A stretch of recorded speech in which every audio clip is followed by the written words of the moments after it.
Hey folks, Sean Shaughnessy here, back with another video for you to take a look at. The title of today's video is, do you enjoy providing free consulting? And by the end of this video, I think you're going to see exactly what I mean, and you're going to say to yourself, no, I don't enjoy it, and I'm going to do something about it. So picture this scenario. This is a scenario that you have been in numerous times, maybe hundreds, thousands of times over the course of your career. You have a prospective client, prospect walks into the office, you guys go into your office or the conference room, what have you. You pull out the profile form, you learn everything about them as far as quantitative facts and figures are concerned. So you know about the living trust, you know about, for example, their brokerage accounts, bank accounts, IRAs, 401k, all that kind of stuff.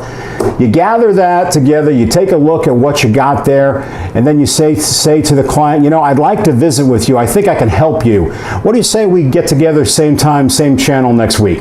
And the client always usually says, well, not always, but normally will say, yeah, it sounds good. Let's go ahead and do it. So what do? You go back to your office and you start putting together a beautiful proposal.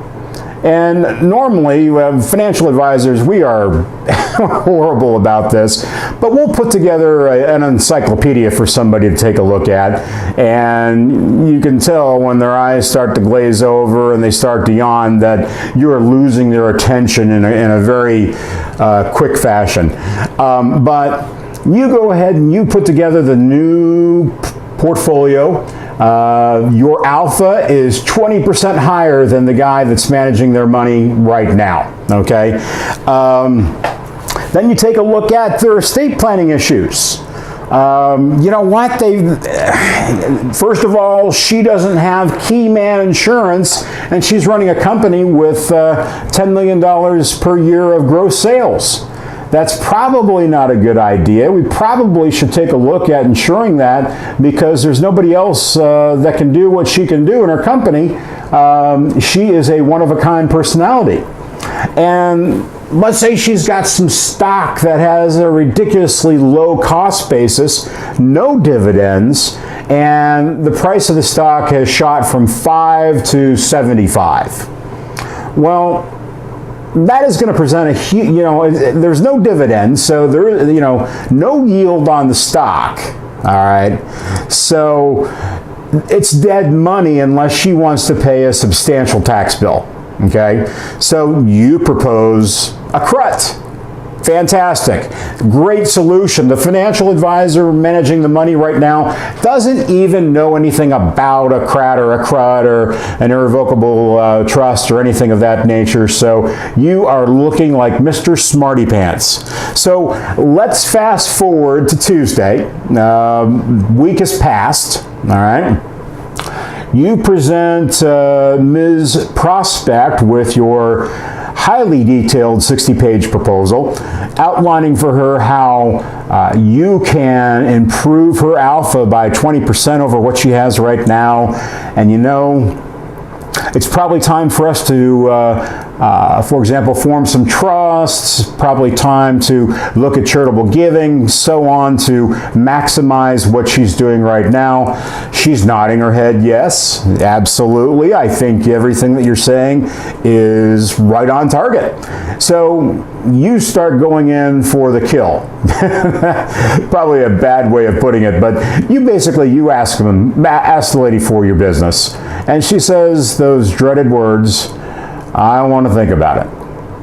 And you go, well, it's a big decision. Okay, I understand that.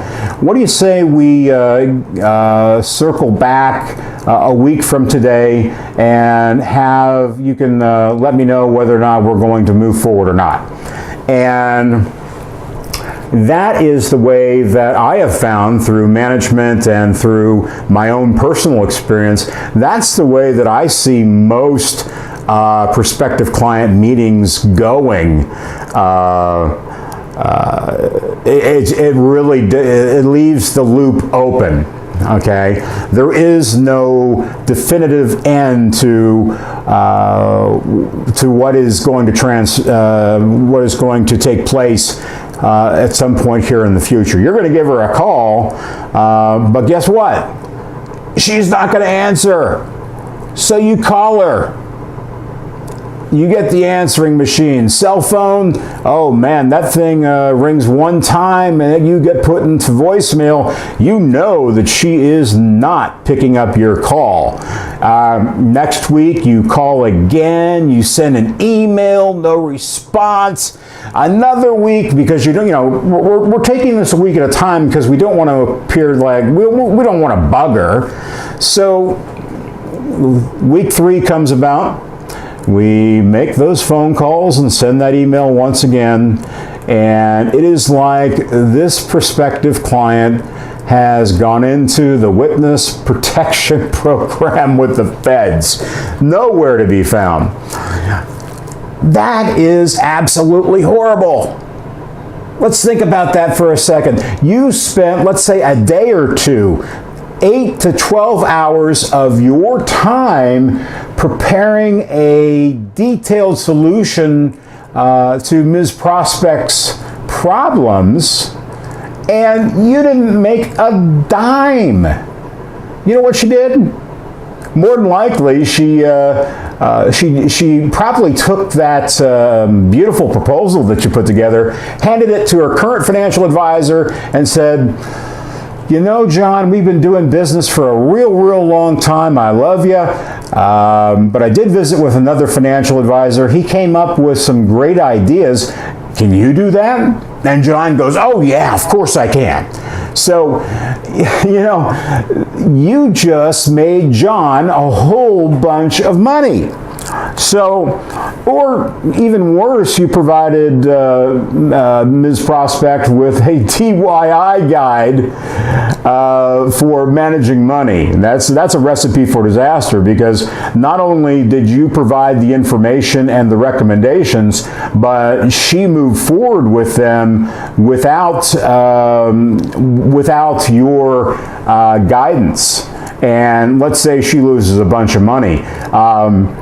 A plaintiff's attorney could probably argue that there is some sort of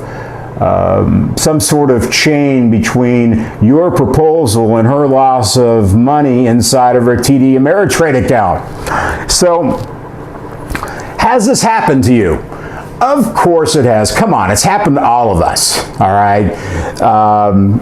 Most of us, over the course of our career, have been duped in that particular fashion, okay? You see a $2 million prospect and you're all over that like a fat kid on a cupcake. By the way, being a big guy myself, I do have poetic license to say that. So you need to make sure that before you build a single proposal, that you have some form of commitment from that client or prospect that you are, if A equals what you need it to be, then we move on to step B, we sign the ACAT, and we're off to the races. If they cannot say and look you in the eye and say, you know what, yes, if your solution provides what I need, then we will do exactly that, okay? You need to get that up front, all right? If you're not doing this, you are offering and providing free consulting to 50 to 60% of the prospects that you offer proposals to, and that is just insane, absolutely insane. Now, I say 50 to 60% because, let's be honest, okay, there aren't any folks out there, or they're very rare, that are going to close 75, 80, 90% of the prospective clients that they have, unless it's completely and totally hot referral. from a very trusted client. Okay, so what we need to do is we need to come up with some sort of solution to nip this problem in the bud right now. Okay, now I learned some techniques from a man that I have a great deal of respect for.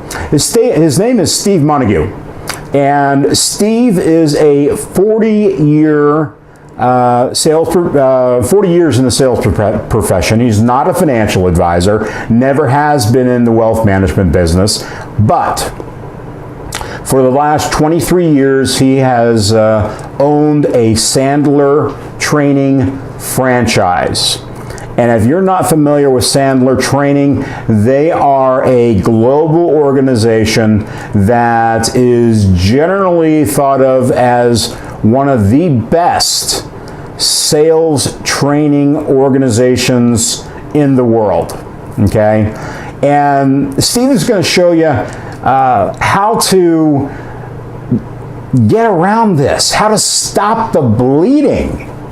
Okay, we're going to interview him. We're going to come up with some ideas. Steve is purely on the sales training side.